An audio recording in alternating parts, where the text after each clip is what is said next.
In 1970, people lined up outside KFC stores for one simple reason. The chicken tasted like nothing else. It was crispy, juicy, and packed with flavor that felt almost impossible to copy.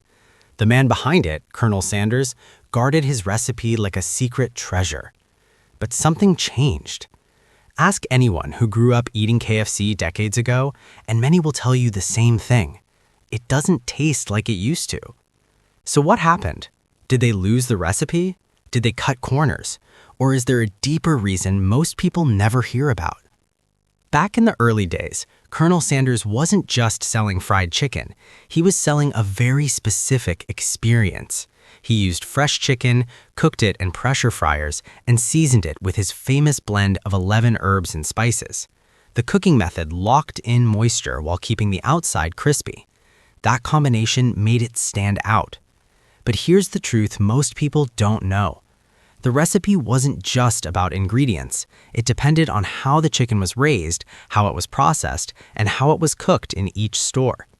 In the 1950s and 60s, chickens were smaller. They grew more slowly. Their meat had a different texture and taste. This was more important than people think. Everything shifted after 1964. That was the year Colonel Sanders sold KFC to a group of investors.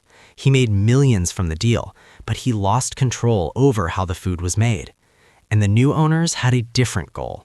They wanted speed and consistency. But most of all, they wanted to grow KFC into a global chain. That meant changing how things were done behind the scenes. Here's the part that surprises people. The biggest reason KFC's chicken changed wasn't the spices. It was the chicken itself. As demand exploded, farms started raising chickens differently.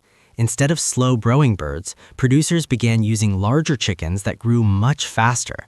These birds were cheaper and easier to supply in huge numbers. But they didn't taste the same. The meat became softer. The flavor became milder. The texture changed.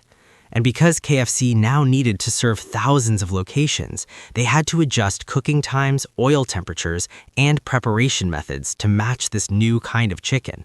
So even if the seasoning stayed close to the original, the final taste still changed. In the midst of all this, there was still another problem. The original cooking process took time. It required careful handling and attention.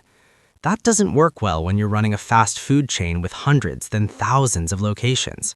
So KFC simplified parts of the process. Some stores began using pre-breaded chicken. Others relied on centralized supply systems. Consistency became more important than small details. The result? The chicken became more uniform, but less unique. Colonel Sanders himself wasn't happy about these changes. Even after selling the company, he stayed involved as a kind of brand ambassador. But behind the scenes, he was very vocal. He once said the gravy tasted like wallpaper paste. He complained that the chicken had lost its original quality. He traveled around, visiting locations, criticizing what the brand had become. Imagine building something from scratch, then watching it slowly turn into something you barely recognize. Today, KFC is everywhere, but something sad about that is it doesn't taste the same in every country. In some places, the chicken is spicier. In others, it's crispier. Some locations still try to stay closer to the original style. That's because ingredients, farming methods, and local preferences all play a role, so the taste keeps changing depending on where you are. KFC's story isn't just about fried chicken. It shows what happens when a small, carefully crafted product turns into a global business. To serve millions of people every day, companies make trade-offs. They choose speed over detail, consistency over character, and efficiency over tradition. Those choices always come with a cost. So the strange reason KFC changed its chicken recipe isn't really about the recipe at all. It's about scale. The moment KFC stopped being a small operation and became a worldwide chain, the chicken had to change with it. And once that shift happened, there was no going back.